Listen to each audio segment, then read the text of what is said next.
Oke, assalamualaikum warahmatullahi wabarakatuh. Saat ini kita akan membahas pemrograman bahasa C ya. Di sini bahasa C pada microcontroller AVR. Jadi bukan bahasa pemrograman yang lain yang kita gunakan. Di sini adalah pemrograman yang kita gunakan bahasa C. Nah, sebagai catatan saja kenapa menggunakan bahasa C? Karena bahasa C ini termasuk bahasa pemrograman tingkat menengah yang cukup mudah, yang sudah cukup mudah dipahami oleh manusia ya, dibandingkan dengan bahasa assembly. Nah, memang terus terang saja bahasa assembly itu lebih cepat daripada bahasa C, tetapi selisihnya tidak begitu signifikan kecepatan yang dihasilkan dalam pengeksekusian program antara bahasa C dengan bahasa assembly. Kita bisa mendapatkan banyak benefit ya dengan menggunakan bahasa C dibanding dengan bahasa assembly. Karena bahasa assembly itu setiap microcontroller memiliki standar bahasa assembly sendiri-sendiri. Bahkan sesama pabriknya saja, Atmel saja antara AVR dengan generasi sebelumnya yaitu MCS 51 itu bahasa assembly-nya berbeda. Untuk bahasa C ini sifatnya universal, jadi mau Anda menggunakan versi AVR sebelumnya, mohon maaf versi Atmel sebelumnya yaitu MCS 51 ya, MCS 51. Nah, atau AVR sekarang ini itu bahasa pemrogramannya sama, yaitu C, standar C. Bahkan Anda menggunakan mungkin STM32, STM32 ya, itu juga sama standarnya bahasa C. Ya seperti itulah bahasa C. Oke, untuk mengobati rasa ingin tahu Anda, mari kita bahas yang pertama di sini bahasa pemrograman C yang kita gunakan pada microcontroller AVR. Oke. Setelah proses penginstalan software AVR berhasil, maka selanjutnya yang harus dipelajari adalah bahasa pemrograman AVR. Di sini kita akan membahas bahasa pemrograman AVR. Untuk software AVR ini yang sudah saya install adalah Atmel Studio. Anda juga bisa menggunakan AVR Studio. Nah, ini yang free ya, saya bicara yang free, yang gratis. Nah, ada yang berbayar yaitu CodeVision, saya singkat CV ya, CodeVision, CodeVision AVR. Nah, ini yang berbayar. Nah, langkah selanjutnya setelah instalasi, setelah setup hardware, setelah Anda memiliki downloader dan eh, development kitnya AVR atau minimum sistemnya AVR, maka Anda bisa mulai belajar bahasa pemrograman AVR atau bahasa C di sini. Standarnya menggunakan bahasa C. Nah, AVR menggunakan bahasa pemrograman C. Oke. Yang pertama kita bahas di sini adalah struktur pemrograman bahasa C. Struktur pemrograman bahasa C sebenarnya terdiri dari beberapa bagian. Ya, struktur bahasa pemrograman C itu terdiri dari beberapa bagian. Yang pertama yaitu header atau judul. Header di situ. Terus ada komentar. Ada header di sini, nanti ada contohnya masing-masing ya pada slide-slide selanjutnya. Terus ada deklarasi konstanta atau variabel. Jadi ini untuk menyimpan nilai, variabel ini untuk menyimpan nilai, entah itu nilai sensor atau nilai dari suatu port, atau itu nilai data serial atau nilai-nilai yang lain. Selanjutnya fungsi atau prosedur, atau ada yang menyebutnya subrutin. Fungsi, prosedur atau subrutin. Dan yang kelima yang inti di sini adalah program utama atau main. Di dalam bahasa C disebut main program utama. Yang pertama dulu kita bahas yaitu header. Nah, header di sini berisi include file.h. Anda perhatikan ekstensinya di sini adalah .h, .header. Yaitu apa itu header di sini? Library ya, atau pustaka yang akan digunakan dalam pemrograman. Jadi kalau Anda contohnya menggunakan input output atau I/O-nya microcontroller AVR, maka Anda harus menyertakan header yang digunakan untuk mengakses I/O-nya AVR atau library. Header di sini fungsinya adalah untuk memanggil fungsi library yang akan kita gunakan. Jadi memanggil fungsi yang ada di library ini. Contohnya ini ya, ada tanda pagar include buka kurung seperti ini avr /io.h. Nah, ini avr io.h ini digunakan untuk memanggil fungsi yang digunakan untuk mengakses input dan outputnya microcontroller AVR. Terus yang kedua di sini ada contoh pagar include util delay.h. Nah, ini untuk memanggil fungsi tunda atau delay.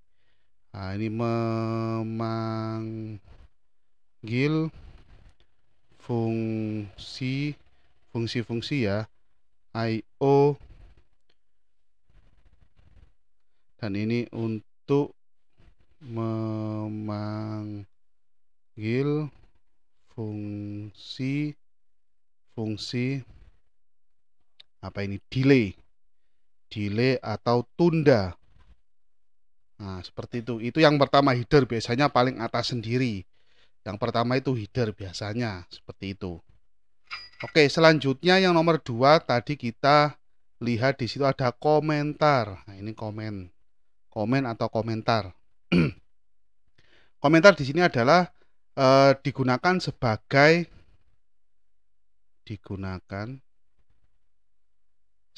detail atau penanda atau sebuah keterangan dari sebuah program atau fungsi yang akan kita tulis. Bahkan statement atau pernyataan ya, per baris berarti pernyataan. Jadi intinya ini untuk memberikan keterangan atau penanda seperti itu, atau penjelasan lah. Jadi dalam bahasa C terdapat 2 macam cara penulisan komentar. Nah, sebelum ke sini saya jelaskan yang baris pertama, yang poin pertama di sini. Jadi seumpamanya Anda menuliskan rumus ya, di situ ada rumus luas segitiga, anggap saja seperti itu. Rumus luas segitiga, Anda tulis rumusnya saja kan di program. Nah, bagaimana agar orang itu bisa tahu bahwasannya itu rumus luas segitiga? Maka Anda bisa memanfaatkan komentar ini. Ya, jadi Anda tulis setelah di rumus itu, nah, setelah statement itu atau setelah fungsi untuk mencari rumus segitiga, Anda tulis di situ. Rumus ini adalah rumus untuk mencari luas segitiga. Atau Anda kasih keterangan cara kerja dari sebuah fungsi atau prosedur atau program ya, Anda kasih keterangan cara kerjanya adalah seperti ini, seperti ini, seperti ini. Nah, entah itu rumus-rumus yang lain. Nah, seperti itu. Ada 2 macam cara penulisan komentar di sini. Yang pertama adalah double slash di sini tanpa tanda petik ya, ini ada keterangannya. Double slash yaitu penulisan dalam lingkup satu baris saja. Contohnya ini double slash, ini ya double slash. Nah, ini ada keterangannya untuk mengecek apakah pin di. Nah, kalau saya ingin meneruskan lagi, umpamanya di sini nggak cukup ya, nggak cukup. Meneruskan lagi, double slash lagi. Karena berlakunya double slash ini hanya untuk satu baris saja. Double slash port B.6 bernilai high atau tidak. Jadi untuk mengecek apakah pin di port B.6 bernilai high atau tidak. Nah, double slash ini hanya berlaku untuk satu baris saja. Oke. Bagaimana saya jika saya nggak kepingin kebanyakan double slash seperti ini. Tapi sebenarnya ini sesuai dengan kebutuhan Anda ya, mau satu baris, mau beberapa baris itu tergantung Anda. Yang kedua adalah slash bintang bintang slash tanpa tanda petik ya, yaitu penulisan komentar untuk satu atau beberapa baris. Jadi kalau saya keterangannya banyak nih, keterangan dari subrutin atau fungsi atau statement satu per baris, itu keterangannya banyak. Dari rumus itu saya jelaskan mendetail. Kan nggak cukup nih satu baris. Berarti saya membutuhkan beberapa baris, 3 atau 4 atau 5. Nah, maka saya bisa memanfaatkan tanda ini, slash bintang. Nah, nanti akhirnya itu bintang slash seperti ini. Di tengah-tengahnya ini adalah keterangan komentarnya. Note SPIF flag is cleared by first reading SPSR seperti ini dan seterusnya sampai terakhir. Jadi sampai beberapa baris terserah Anda, sampai 10 baris, 20 baris boleh. Seperti itu. Nah, untuk tanda slash bintang bintang slash. Nah, ini berlaku bisa digunakan untuk satu baris ya, apalagi cuma satu baris atau beberapa baris, lebih dari satu baris. Ya mau 20, mau 30 baris silahkan. Nah, saya ulangi lagi, yang pertama cara penulisannya menggunakan double slash ini hanya berlaku untuk satu baris ini. Nah, contohnya. Dan untuk slash bintang dan bintang slash ini bisa digunakan untuk beberapa baris. Satu baris atau lebih dari satu baris. Contohnya yang di bawah ini, ya. Oke. Selanjutnya yang nomor 3 di situ ada deklarasi konstanta atau variabel. Jadi bisa deklarasi konstanta, kalau konstanta itu biasanya nilainya tetap di situ ya. Atau variabel, variabel ini nilainya berubah-ubah. Dalam bahasa C, penulisan deklarasi suatu konstanta maupun variabel ada dua macam.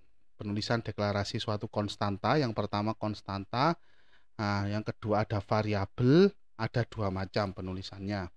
Yang pertama adalah deklarasi konstanta dan variabel global. Nah, ini namanya konstanta atau variabel global. Di mana deklarasi yang satu ini seperti namanya, seperti yang sebagaimana namanya global, yaitu deklarasi yang isinya dapat kita gunakan atau kita panggil dalam jangkauan yang lebih luas. Anggap saja satu file program ini .c ya, filenya .c ya. Umpamanya saya kasih nama led.c. Nah, ini led.c. Nah, ini bisa umpamanya saya mendeklarasikan variabel global seperti ini. Nah, seperti ini, int bil1, int integer bilangan 1. Nah, untuk konstantanya const integer a sama dengan 125. Nilainya tetap 125 di sini. Nah, bisa diubah dengan cara manual.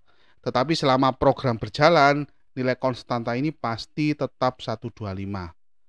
Kalau Anda ingin ngerubahnya ya harus manual, seperti itu. Dan tidak bisa berubah dengan sendirinya secara otomatis. Karena sudah disetting nilainya 125.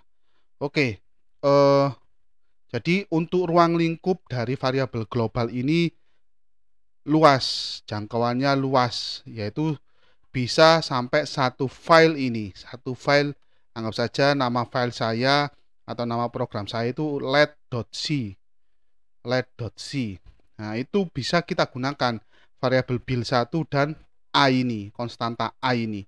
Bisa kita gunakan, entah itu di dalam main atau di dalam subrutin atau di subrutin yang lain, beberapa subrutin itu bisa kita gunakan, bisa kita pakai. Nah, itu yang global ya, bisa dipakai di mana saja dalam satu file. Bisa dipakai di mana saja dalam satu file, itu global. Jadi jangkauannya luas. Yang kedua adalah deklarasi konstanta dan variabel secara lokal. Deklarasi ini hanya bisa diakses oleh satu program saja. Namanya juga lokal ya. Yang pertama global. Jadi bisa dipakai di semua tempat dalam satu file tersebut. dalam satu file, contohnya led.c, nah, atau motor.c, boleh, terserah Anda. Yang kedua adalah deklarasi konstanta dan variabel lokal, namanya juga lokal ya. Jadi di situ-situ saja, gampangannya gitu. Lokal, nama variabel lokal ini ya di situ-situ saja. Nah, contohnya di sini void main. Nah, ini ada prosedur yang namanya main. Nah, di mana main ini kebetulan adalah program utama. Program utamanya. Nah, saya mendeklarasikan di sini variabelnya bil2, bilangan 2. Saya kasih nilai awal sama dengan 2. Nah, dan B ini juga sama dengan 12. Maka bil2 dan B ini hanya bisa dipakai di dalam main ini. Nah, batasnya mana main ini? Ini buka kurung kurawal dan tutup kurung kurawal. Batasnya ya di sini-sini saja. Bil2 dan B ini ya di sini-sini saja. Nggak boleh keluar dari sini. Ini lokal. Kalau global, lingkupnya ini jauh lebih luas. Nah, sampai sini. Ini global. Buktinya mana bahwasanya global bisa digunakan di dalam main ini? Buktinya di sini. Nah, ini. Ada port B sama dengan bil1. Nah, bil1 kan variabel global. Bisa saya pakai di dalam main. Bil2 hanya bisa dipakai di lingkupnya main saja. Ini bil2, ini bil2. Jadi seperti itu. Oke. Selanjutnya fungsi atau prosedur, atau juga ada yang mengatakan subrutin gitu. Atau subrutin. Istilah saja ya.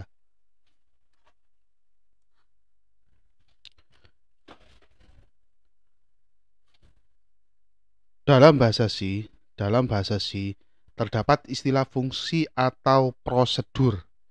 Fungsi atau prosedur atau subrutin ini ya. Yang dimaksud di sini adalah sebuah subprogram atau bagian dari program. Subprogram atau bagian dari program.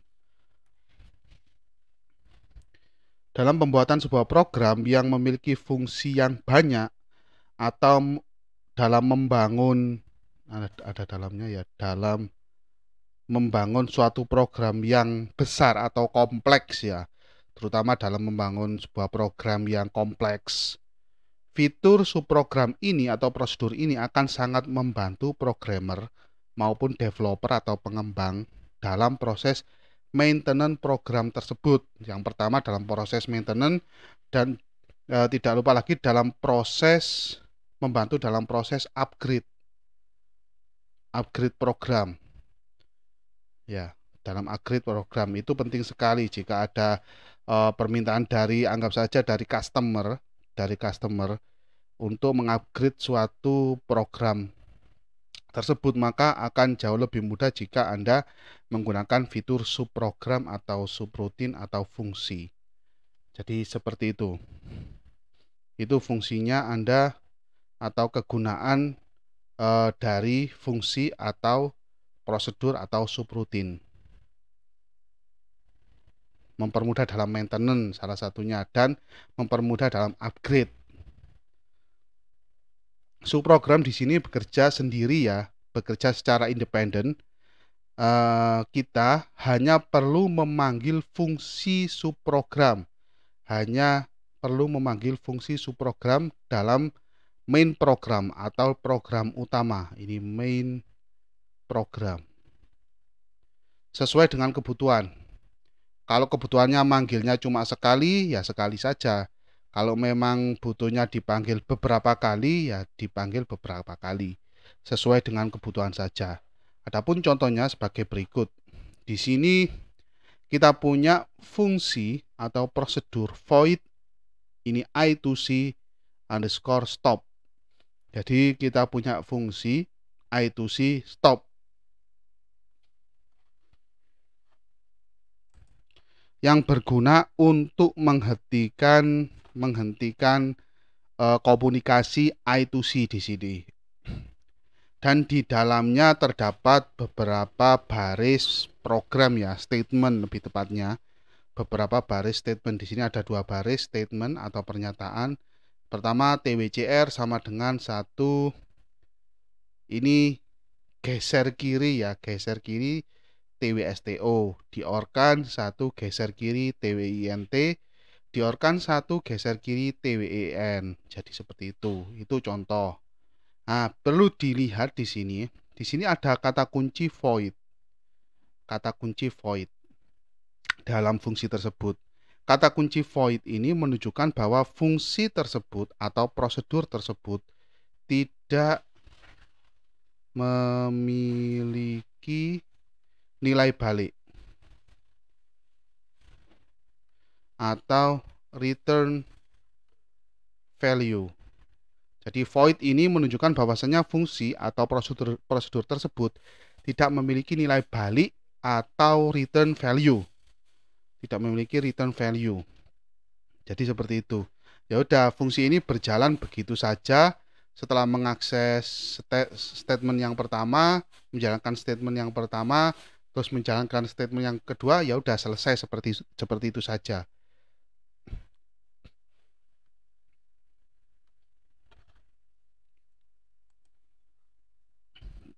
Coba Anda cermati di sini, ada komentar di sini ya.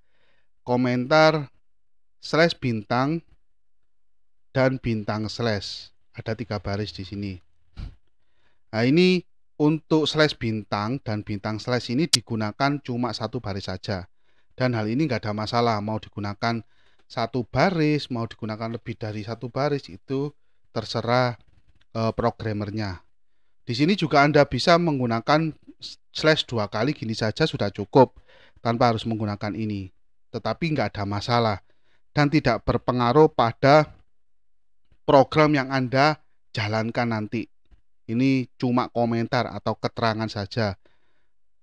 Toh nggak akan ikut, nantinya nggak akan ikut dieksekusi dalam microcontroller. Nah, ini gunanya untuk programmer atau orang yang membaca program Anda untuk mempermudah memahami program yang Anda ketik. Itu saja.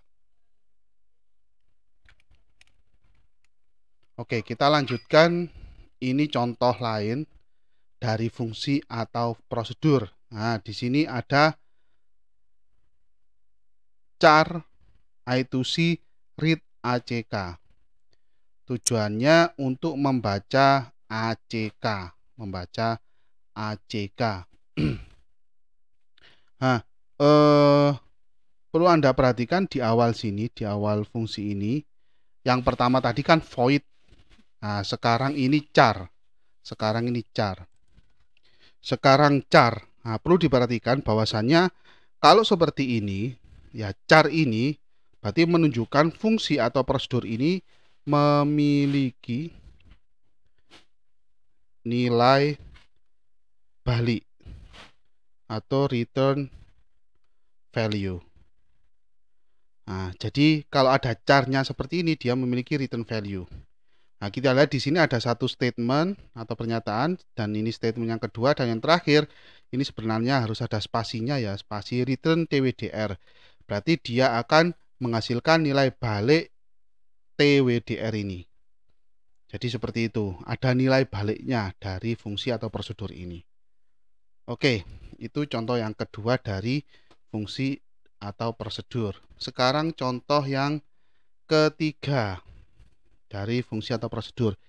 Di sini yang depan di sini ada kata kuncinya in atau integer. Nama fungsinya faktorial dan di dalam kurung ini ada tulisannya in a. Nah, ini menunjukkan yang in yang sebelah kiri ini, yang depan ini menunjukkan bahwasanya dia memiliki nilai balik.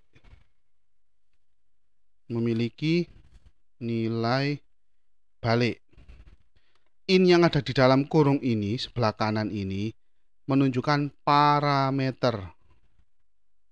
Nah, parameter ini akan digunakan di dalam fungsi atau prosedur. Buktinya mana? Buktinya ada di sini. A ini nilainya diambil dari sini nanti. Begitu juga yang ada di sini A ini. Ya.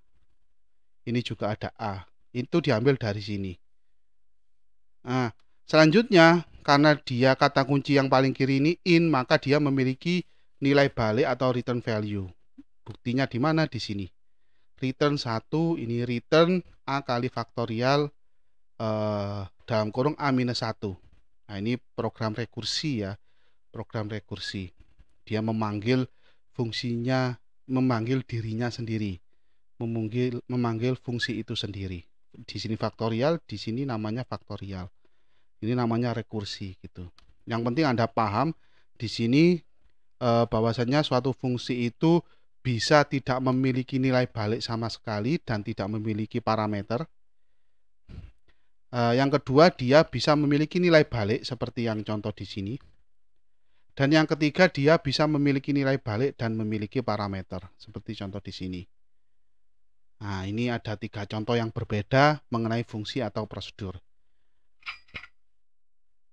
Oke, yang kelima ini ada program utama. Program utama. Program utama adalah inti dari semua pemrograman dalam bahasa C. Jadi nanti yang dijalankan ini adalah program utama. Program intinya, main-nya ini. Ada kata kunci main. Jika tidak ada program utama, maka program tidak akan bisa dijalankan. Atau biasanya pada saat kita compile itu programnya error karena nggak ada program utamanya seperti itu. Jadi setiap program ini program yang Anda buat nanti itu harus ada program utamanya. Kecuali Anda membuat library .h atau dilingkan nanti dengan .c, di mana .c ini notabene untuk library saja. Di mana library ini kumpulan dari fungsi-fungsi kan tadi ya, kumpulan dari fungsi-fungsi atau kumpulan dari prosedur-prosedur seperti itu. Itu nggak ada masalah kalau tidak menggunakan main. Nah, sedangkan program utama yang akan Anda jalankan itu wajib menggunakan main.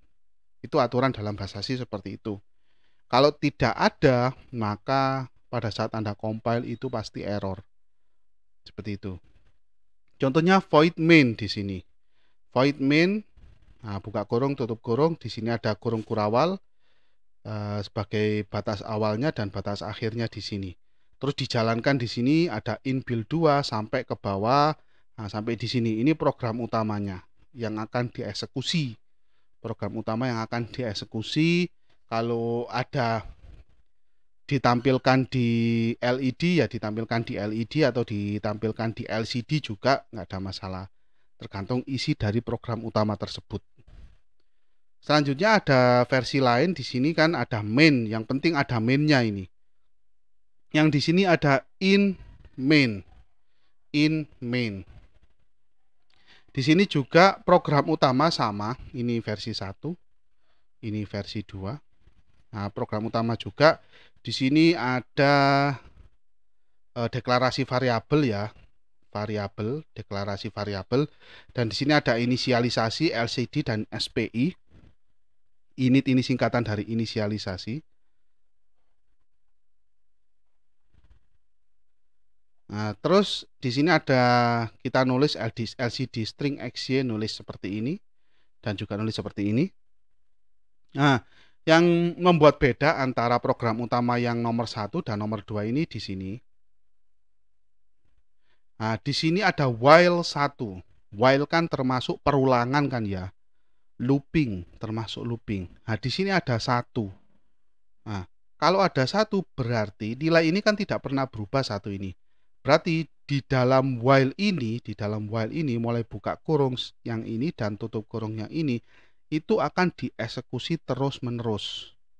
Kecuali ada statement atau baris yang memang bisa menyetopnya. Nah, atau keluar dari while 1 ini. Tetapi kalau kita lihat di sini, maka while 1 ini akan dieksekusi terus-menerus, dijalankan ya, dijalankan terus-menerus. Dijalankan terus-menerus. Nah, berbeda dengan yang di sini tidak ada while 1-nya. Berarti ini sekali jalan saja, sekali jalan seret langsung di sini di bawah selesai ya, selesai. Kalau di sini yang main ini yang atas ini sekali jalan. Sampai sini sekali jalan. Ini sekali jalan. Sekali jalan. Jadi pada saat program di reset, mikrokontrolernya di reset atau dinyalakan powernya, maka ini dieksekusi cuma sekali saja. Nah, begitu di dalam while satu ini, maka dia akan dijalankan atau dieksekusi secara terus-menerus ini. Berputar-putar sini terus. Namanya juga looping ini ya, di looping. Looping. Karena ada while satunya. Jadi seperti itu. Jadi ada dua versi program utama ya. Yang pertama tanpa ada while satu, yang kedua ada while satunya, di mana statement-statement atau pernyataan-pernyataan yang ada di while satu ini akan dieksekusi secara terus-menerus. Ini terus-menerus sampai putar terus seperti itu. Oke, selanjutnya ini contoh penulisan program bahasa C. Nah, yang mana sudah mewakili dari kelima struktur utama tadi ya, struktur bahasa C tadi ya, bagian-bagian bahasa C. Tapi sebelum ke sini, ke sebelah kanan ini, kita alangkah baiknya kita lihat ini. Ini ada curly brace atau kurung kurawal. Nah, menunjukkan apa kurung kurawal ini? Menunjukkan bahwasanya untuk mendefinisikan awal dan akhir dari sebuah blok fungsi. Nah, contohnya ini buka kurung kurawal dan ini tutup kurung kurawal. Begitu juga di sini ada main, buka kurung kurawal dan tutup kurung kurawal. Jadi menunjukkan dia awal fungsi dan akhir fungsi. Batasan dari sebuah fungsi. Ini program utama main dan ini subprogram atau subrutin atau prosedur. Nah, terus ada titik koma, semikolon atau titik koma. Nah, titik koma ini harus diberikan pada setiap statement per baris. Nah, ini dikasih titik koma, ini akhir ini mesti ada titik koma. Ini juga ada titik komanya, ini ada titik koma. Nah, ini merupakan pembatas setiap statement program yang dibuat. Jadi, setiap satu statement atau pernyataan kita kasih batasan yang namanya titik koma. Harus, itu wajib. Jadi seperti itu. Nah, kalau kita lihat di sini, kalau kita gabung semua struktur tadi atau bagian-bagian dari bahasa C tadi akan menjadi seperti yang di sebelah kanan ini. Nah, di mana yang paling atas ini header, namanya header. Nama library-nya stdio dan stdlib, standar IO dan standar library. .h perlu Anda lihat di sini. Ekstensinya adalah .h, yang bawah juga ekstensinya adalah .h. Itu header yang pertama. Terus di sini ada subprogram, namanya void pembuat. Void pembuat. Nah, di sini ada buka kurung, tutup kurung. Dia cuma menjalankan printf saja. Di sini contoh program printf ya. Untuk menampilkan, nah ini created by seperti ini. Ya, itu namanya subprogram. Dan ini juga ada komentar satu baris menggunakan slash 2 kali. Nah, seperti itu, tandanya menggunakan slash 2 kali. Dan ini ada komentar beberapa baris, cirinya menggunakan slash bintang dan bintang slash. Seperti itu. Selanjutnya ada program utama juga, tandanya mana? Ada kata kunci main di sini. Nah, seperti itu. Terus deklarasi konstanta di program utama. Nah, ini sebagai konstanta dan variabel. Lebih tepatnya deklarasi variabelnya. int i. Nah, di sini dikasih inisialisasi nilainya 12, nilai awal 12 inisialisasi. Nah, jadi seperti itu. Ini variabelnya variabel lokal. Kalau global ya ditaruh mungkin Anda di atasnya main di sini atau di bawahnya include juga bisa. Boleh di atasnya main, boleh. Seperti itu. Nah, terkadang sebagai catatan saja, terkadang subprogram ini atau subrutin atau fungsi atau prosedur ini tidak harus di atas main. Ini tidak harus di atas main. boleh di bawah main, boleh terletak di bawah main. Di sini bawahnya main. Jadi seperti itu. Tidak harus di atasnya main. Ini kan posisinya di atasnya main ya. Void pembuat ini di atasnya main ini ya. Ini main, ini subprogram atau fungsi atau prosedur. Nah, ini boleh diletakkan di bawahnya main. Di bawah. Setelah main. Setelah program utama. Itu boleh. Nah, itu cuma pilihan, tergantung pilihan Anda. Anda nyamannya seperti apa caranya. Yang penting sesuai dengan tata cara penulisan program bahasa C. Itu saja. Oke. Selanjutnya kita akan membahas tentang variabel. Akan kita bahas pada video selanjutnya. Terima kasih.